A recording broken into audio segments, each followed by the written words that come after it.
Salut tout le monde, j'espère que vous allez bien. On se retrouve aujourd'hui pour cette première vidéo de l'année 2020 et je voulais bien évidemment vous souhaiter une très belle année. Bon, je sais, on avait déjà fait une vidéo la semaine dernière, on l'avait tournée avant la fin d'année 2019 et donc j'avais oublié de vous souhaiter une bonne année tout simplement. Enfin bref, je m'égare, revenons-en à nos moutons. Aujourd'hui, on va répondre à une question toute simple. Pourquoi est-ce que Coutinho a joué avec des maillots réplica et taille enfant durant la première moitié de saison? Ce qu'on a remarqué dans un premier temps, c'est pas la taille enfant, vous vous en doutez bien, c'est pas quelque chose qui se remarque à l'œil nu.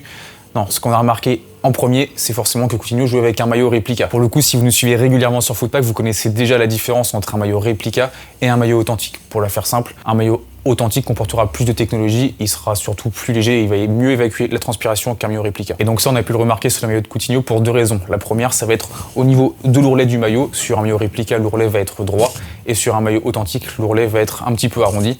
Et donc c'est vraiment ça qui nous a mis la puce à l'oreille. La deuxième raison, ça va être au niveau de la texture du maillot. Un maillot authentique, lui, va avoir des petits reliefs, c'est ça qui va servir notamment à évacuer la transpiration. Tandis qu'un maillot réplica va lui être composé d'un matériau beaucoup plus lisse. Et ça se voit à l'œil nu si on zoome un petit peu sur les photos qu'on a pu trouver de Philippe Coutinho sous un maillot du Bayern Munich. Pour ce qui est de la taille enfant, là c'est un peu plus compliqué, on ne l'a pas deviné tout seul, on a eu besoin de l'aide de la Bundesliga qui a publié un article sur le sujet juste avant les vacances de Noël. En fait, ce qui s'est passé à Munich, c'est que quand Coutinho est arrivé à la fin du mercato, il a commencé ses premiers matchs avec le même maillot que ses coéquipiers. Le problème, c'est qu'il a trouvé que ses maillots étaient trop grands, il a rapidement fait signaler ça à l'intendant. On rappelle ce que c'est un intendant. Un intendant, c'est la personne qui gère les équipements dans un club, donc les chaussures, les maillots et tous les autres textiles et accessoires. D'ailleurs, pour vous en rappeler, on a fait une vidéo avec l'intendant du Nîmes Olympique, une vidéo très intéressante réalisée dans le cadre du Puma New Level Store, et si vous l'avez pas vu, vraiment je vous invite à aller la voir, je vous mets le lien juste ici. Voilà, donc comme je vous l'ai dit, les maillots étaient trop grands. Le problème, c'est que Adidas avait déjà effectué la livraison de tous les équipements du Bayern Munich pour la première moitié de saison, juste avant l'arrivée de Coutinho, et donc il n'y avait pas d'autres maillots authentiques à sa taille. Et donc la seule solution qu'on a trouvée au Bayern Munich, ça a été de se replier sur des maillots réplica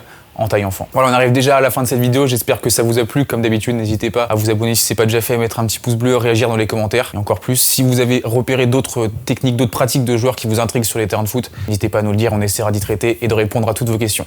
Salut!